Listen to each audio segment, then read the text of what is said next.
Everyone, how's it going? Okay, so as you can see, I've got like swelling right here because there was targeting all along my jaw while I was traveling.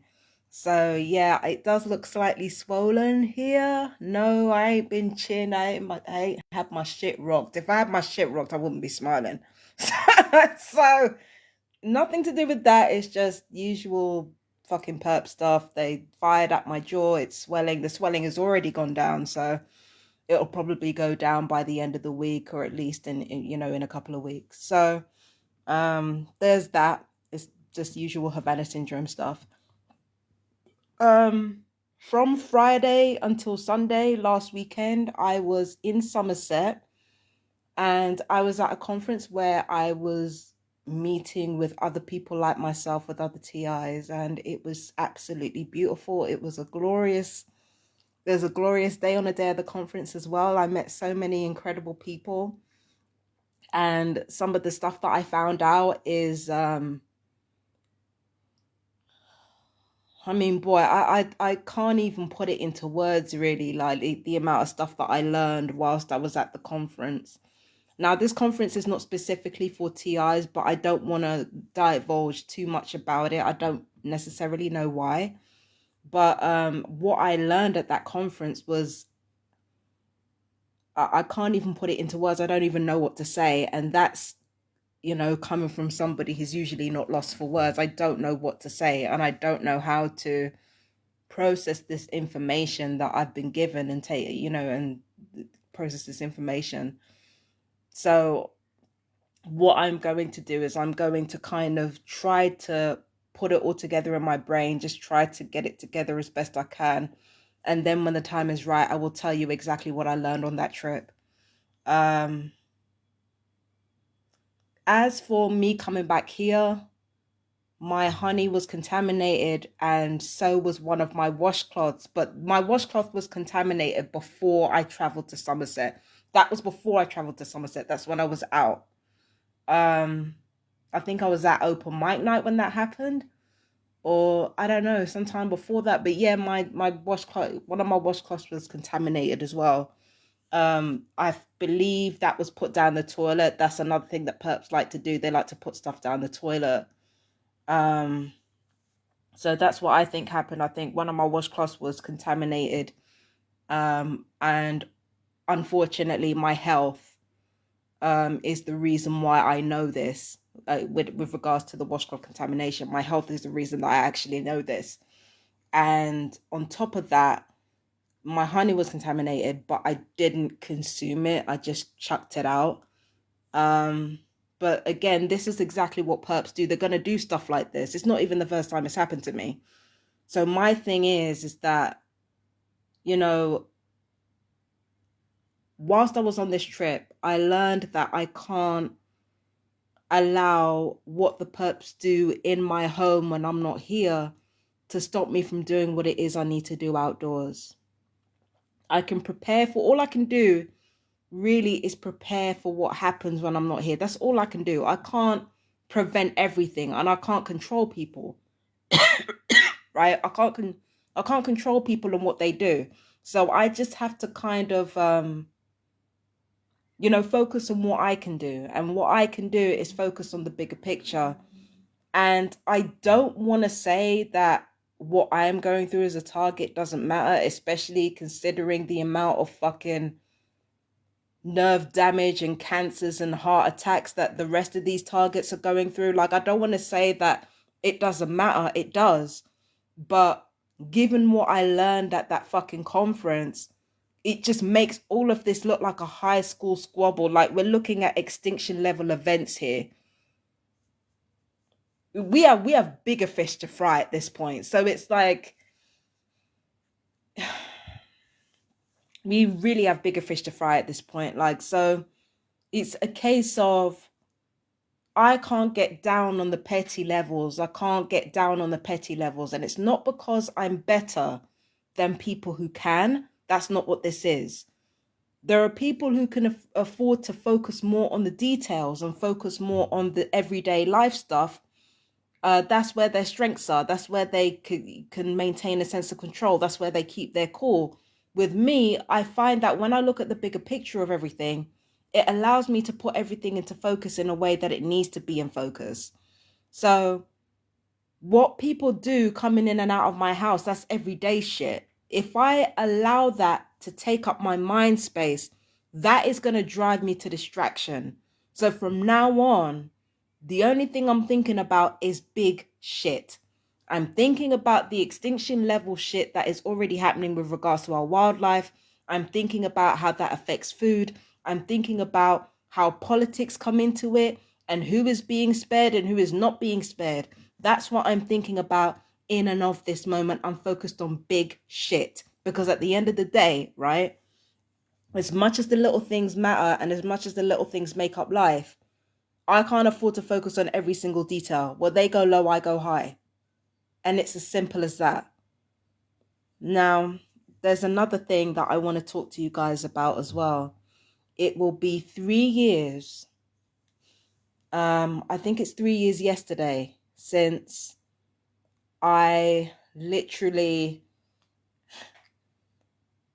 created an incident that set in motion my my arrival here. So it will be 3 years today. Because 3 years ago, there was a wrangling for at least a couple of months over, whether or not I'm going to stay there. I'd already made up my mind not to stay. But there was a lot of game playing and a lot of fucking, you know how it is. There's a lot of game playing, a lot of nonsense. So it was May when everything started to kick off. It was in May, around about May time. And now that I'm thinking about it, it would certainly explain the backache. It would certainly explain why I was debilitated in March 2021. No, not March 2021, but May 2021, because that's when I moved in here. I moved in here May 2021. So it will certainly explain the backache back then, because it was May 2020 when I started to set everything in motion in terms of moving out. And by the time I got my back was fucked up, I was already talking about moving out because everybody was getting on my fucking nerves. So yeah, it would be May 2020, to yesterday's date, that the wheels were kind of set in motion for me to move. I didn't even think I was going to move down here. I didn't know where I was going to move to. Because the thing about having nowhere to go is that you have everywhere to go. I didn't know where the fuck I was going to go. But I decided that during that time 3 years ago that I was going to leave and that I was going to run out. And ironically, the same issues that came up, my possessions being contaminated, my food being contaminated, all of that stuff, we're having the same thing come back around now. We're having the same subject matters come back around now. So it's like I'm witnessing my life kind of entering full circle here, which is really, really eerie. But then again, when perps keep doing the same shit all the time, it just goes to show that perps do the same shit. They're not very imaginative. They got time to obsess over you and obsess over everything that you do, but they ain't got time to come up with new strategies. It's just the same old script every single time. So this is why I choose to, to aim higher and to think higher and to deal with things, on a bigger scale rather than a smaller one. Because I realized that when you take care of the big shit, the small shit has a habit of taking care of itself, especially when you behave in a way that is ethical and you behave that in a way that is in line with your own ethics. Do you understand what I mean? So when you focus on the bigger shit, especially when it comes to me, the smaller shit tends to take care of itself. So me working on, me meeting other TIs, me traveling to the other ends of the country, given what these people do in my house, I feel like it's entirely worth it. I feel like it's worth it. I feel like it's entirely worth it. I'm not being funny, but I've changed my entire life. I changed my entire life 3 years ago over less than this shit.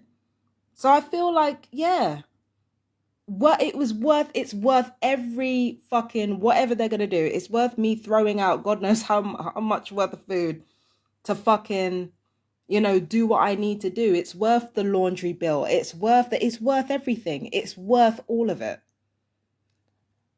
This weekend really fucking changed me in a way that I can't even explain to you. The effect that meeting other TIs like you has had on me is immense. And it's not that I haven't met other TIs before. It's the fact that it's only a matter of time before within your community you start meeting kindred spirits, and that has a complete effect on your well-being. It has an effect on your life.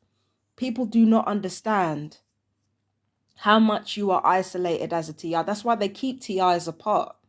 That's why the counterintelligence is important. That's why the trolling is there, so that TIs doubt each other and we don't have a community. But we got one now, bitch. And the irony is that the bigger the targeting gets, the more the tighter our community gets, the more we stand behind each other and the more we support each other. The only thing is the expense. That's the only drawback to like traveling so much. It's the expense. It's it's like the amount of money you spend going across the country. And it's the timing as well, because nothing is guaranteed. Like when I was traveling on Friday, because the thing is, I'm the type of person that likes to do shit in advance because of the financial thing. But travel plans change all the time and you've always got to be on the ball. And when it comes to coaches, baby, you got to show up on time, babe. Especially when there's train strikes. You got to show up on time. I almost didn't make it because the thing is that,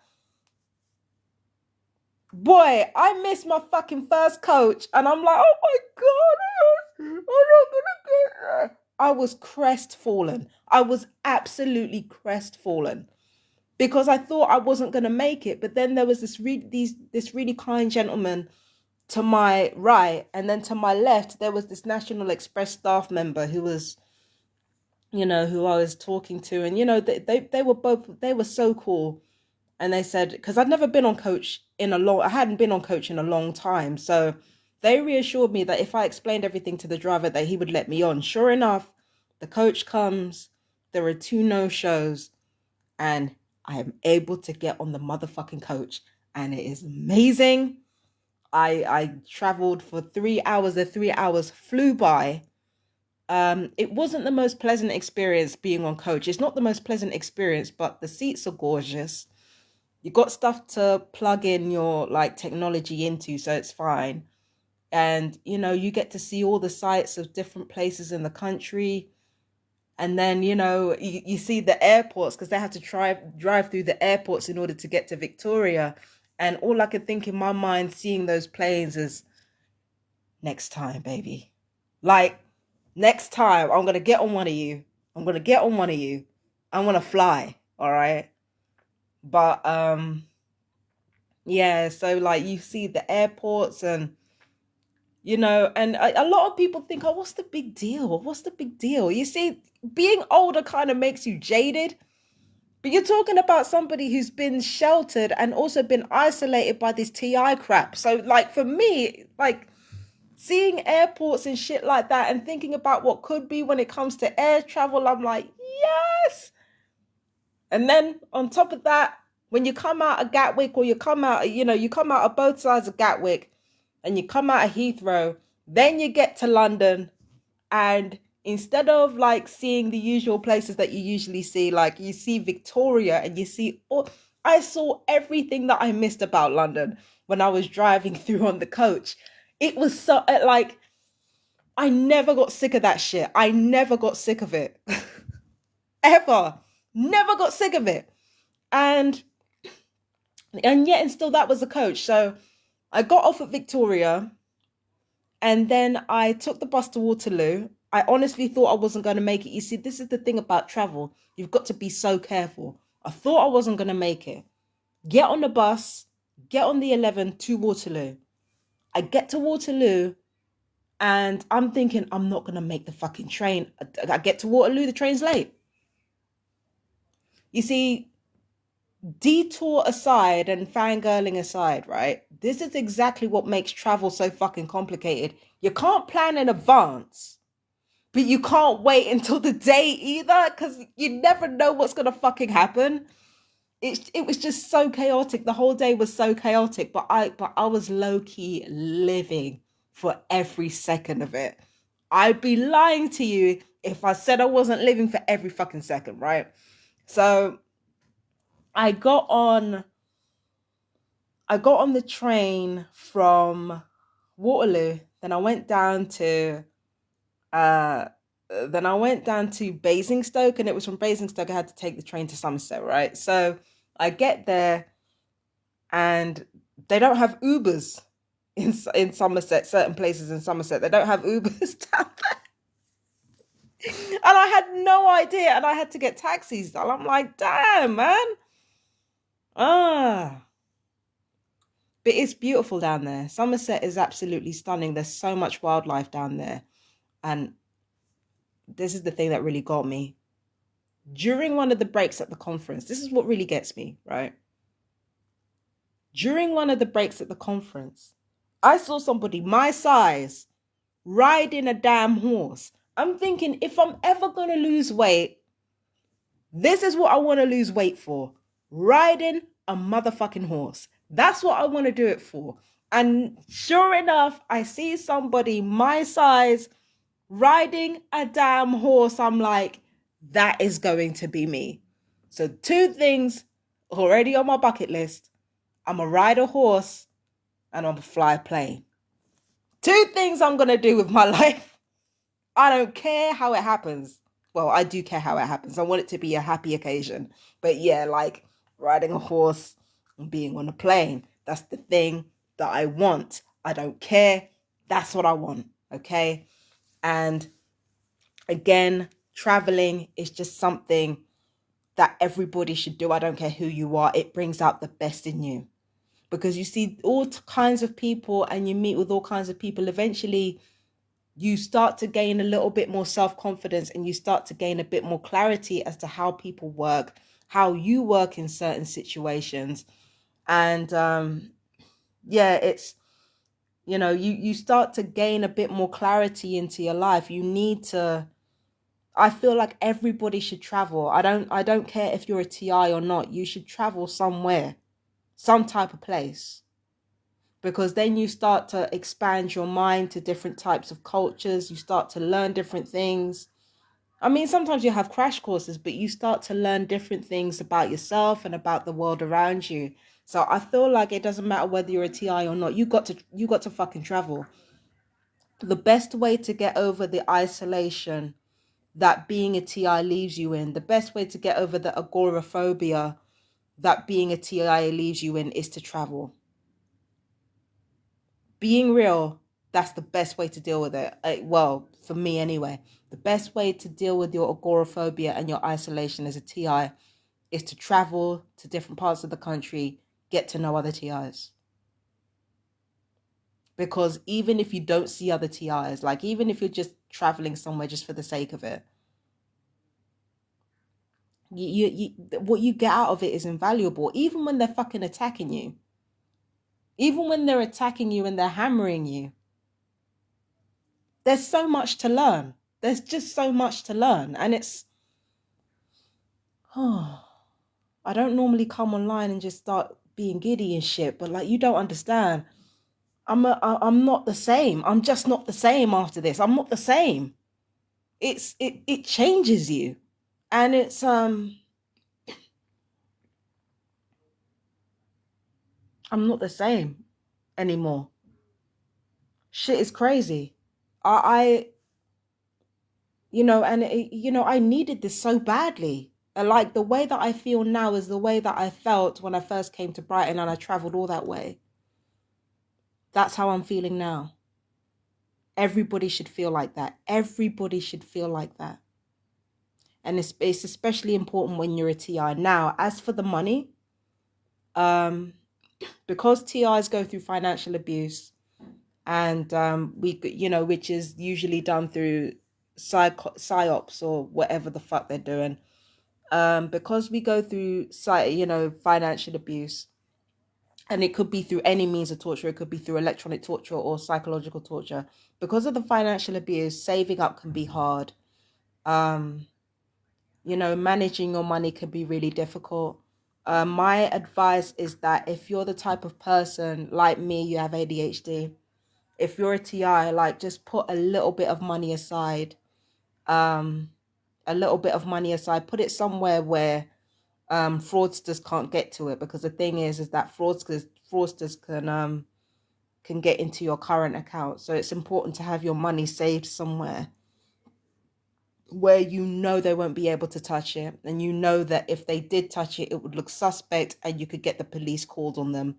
Even if the police doesn't do anything, the fact that you're able to prove something and you've got it logged, it's not a good look on them. So it's important to save like a little bit of money as and when you can. The second you get your money, save it. And again, it doesn't have to be a big amount. It can be like a small amount, like just enough, for you to feel satisfied and for you to feel like you won't be leaving yourself without for the rest of the week, because sometimes it's a difficult juggling act. And keep your TI friends close, or keep literally everyone close, as close as you can, because it's not easy to deal with. Anyone who's truly supportive of you, keep them close to.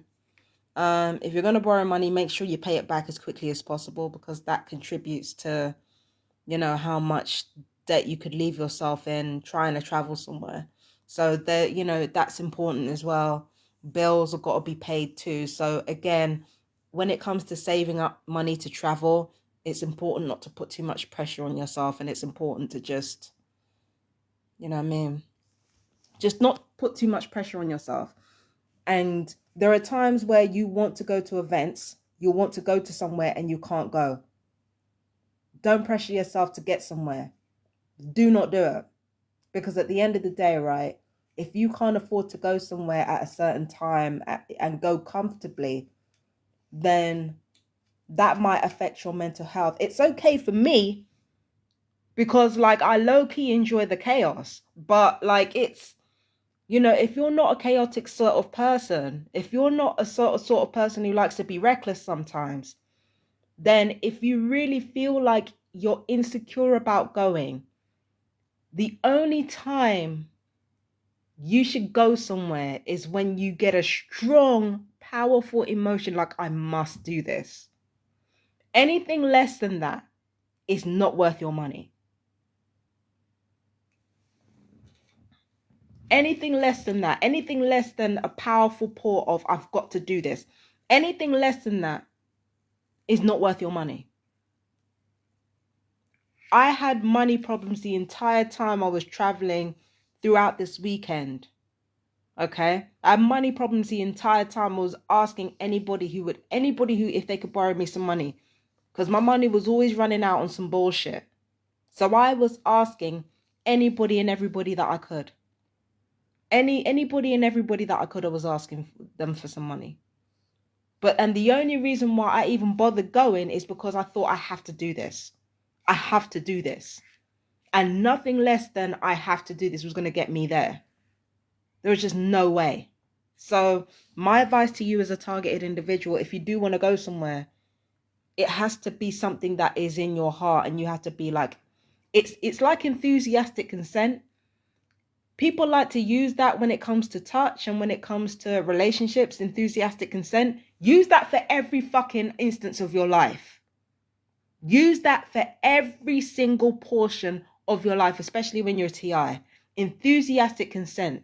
If it comes down to, I don't care where you go or what you're doing, if your mind isn't like, yes, I want this, I need to get this, if it's any less than that, do not waste your money.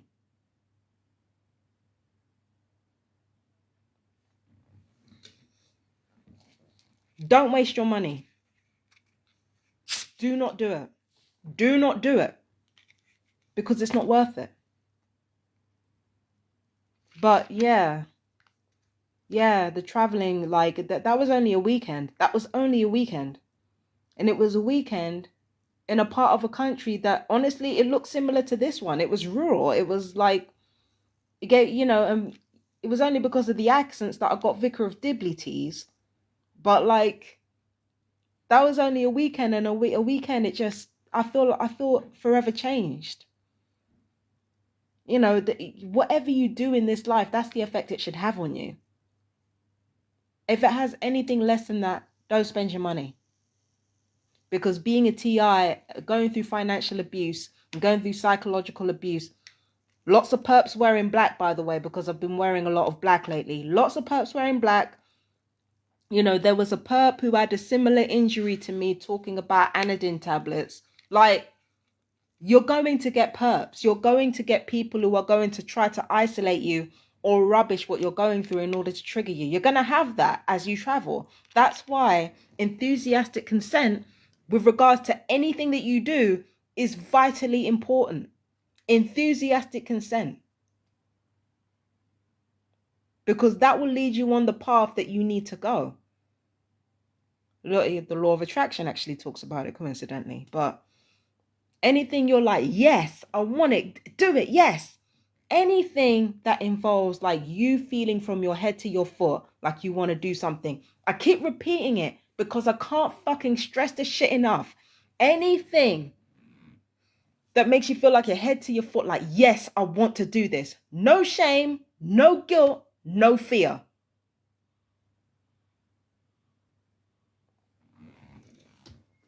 That is when you do something.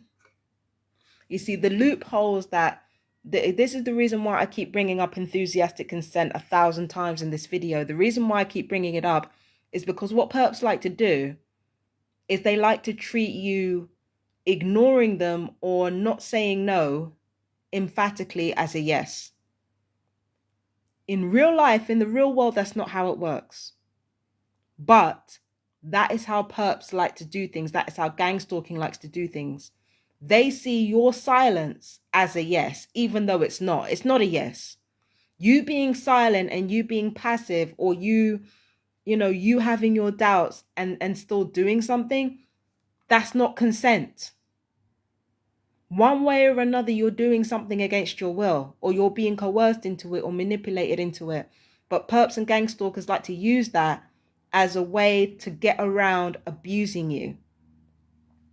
Like, there are times where they will tell you through their street theater what they're going to do, or there are times where they will tell you through cyber trolling or anything like that what they're going to do or what they plan to do or what they want to do. And if you ignore them or you don't say anything, they will treat that as you giving them consent because they've told you the truth and you didn't say no. Like, even if what they'll often do in order to confuse you is use backward speech. They'll speak in code, right? So this is why enthusiastic consent is so important. They'll often speak in code in order to tell you the truth about what they've been doing. And, or sometimes it can be really obvious, they'll turn around and tell the truth about what you've been doing. They'll tell the truth about what you've been doing in code, and they'll speak backwards or something. That's through cyber trolling. Through street theater, they'll do it through directed conversation. They'll tell you what they've been doing, or they will tell you what they plan to do to you next, right? Or they will try to get you afraid of something so that you'll anticipate it.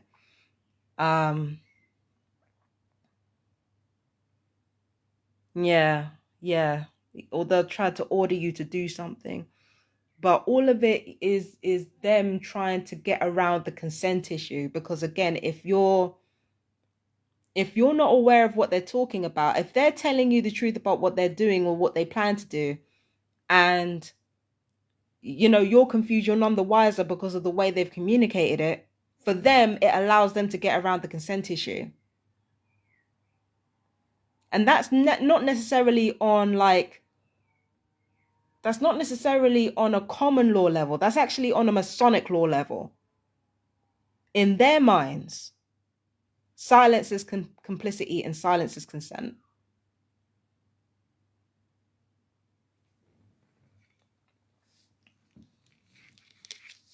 So that's why I keep making the argument that enthusiastic consent is important for TIs. It's not just for living your life, you know. It's not just for that, because that alone, as a targeted individual, it sets your life on a completely different course. But enthusiastic consent is also important when it comes to dealing with gang stalking itself. Just because you don't know what they're saying and you don't know what they're telling you, it doesn't mean you consented to anything that they're doing. Just because you ignore them, it doesn't mean you consent to anything that they're doing. Just because you have bodily sensations, certain bodily sensations, when they start abusing you, it doesn't mean you've consented. None of that means you've consented. It doesn't matter how much they want to delude themselves. As long as they're lying to you, as long as they're double speaking, as long as they're using directed conversations, as long as they're skulking in corners and they're not making themselves known, as long as they're not coming to your face and telling you exactly what they're doing, that's the first portion. And as long as the second portion is, yes, I want you to electronically torture me. Yes, I want you to financially abuse me. Yes, I want you to abuse me in every single other. Yes, do it to me. Please do it to me. Unless they are telling you what they're doing straight up, and you are straight up enthusiastic about everything that they're doing to you in response, it ain't consent. And that is the point of the abuse in the first place, to take your sovereignty away from you. But when you recognize your sovereignty in where you place your finances or where you place your energy or where you place, and you decide that their tactics are worth you doing something, that's when you're already on the right track. That's why this is so important.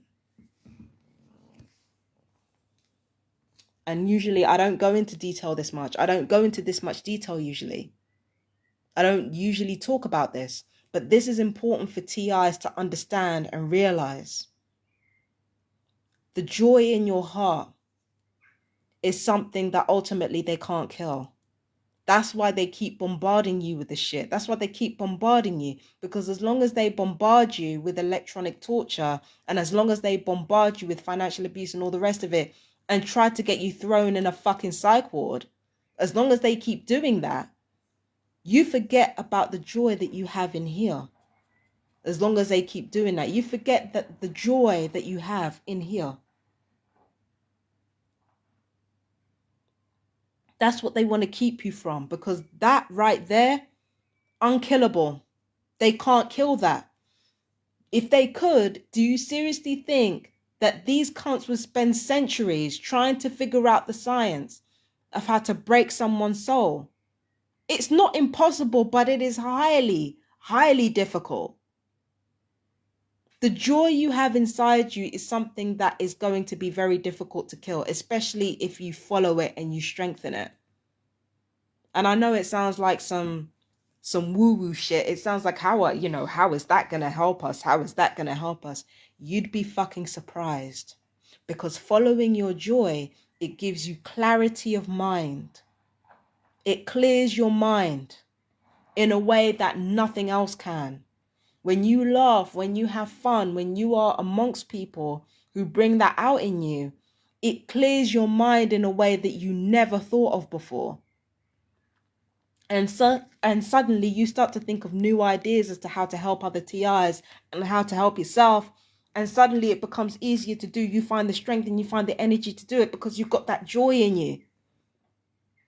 Everything, we are dealing with fucking quantum level weaponry here and warfare. Quantum problems need quantum solutions. Feeling joy in here or inciting joy inside yourself, it sets off a chemical reaction that heightens your frequencies. This shit sounds like some woo-woo shit, but they're literally using frequencies to fuck with us to begin with. So of course, when we use that in turn, it changes things. I'm not saying that you'll never get attacked. I'm not saying that it will never have an effect on you. Either my frequencies are very high or these people are going easy on me. I've still got injuries. Look, like, it's not going to stop injuries. It's not going to stop illnesses completely, but it can stave them off long enough for you to get some physical strength and healing in your body. And more crucially, your mind, because you'll start to recognize. Remember when I said joy gives you clarity of thought? It gives you a strength of identity. And having that joy inside you, it allows you to better discern what's going on in your mind, what's truly you and what isn't you.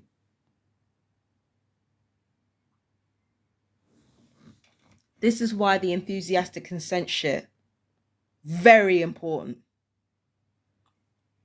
Not even hypnosis can get you there. Not even hypnosis can get you there. That's on a different level of shit altogether. Not even in hypnosis can get you to, not even that. Not even that. And not even that. And that's what they want to kill in people. They want to kill their ability to enthusiastically consent to something. But yeah, that same shit was what got me out there to Somerset over the last weekend. And it's the same thing that's completely going to change my life. I can feel it. I can feel it. My life isn't the same anymore. It's not the same. And I'm fucking glad about that. Things are going to change drastically. But then I did say that for my readings. I did say that May was going to be a pivotal month. But, you know. Yeah. But what else do I need to say? What else do I need to say? I'm going to marinate some chicken. Hopefully they haven't contaminated anything else. I don't think they have. Well, I'm going to marinate some chicken.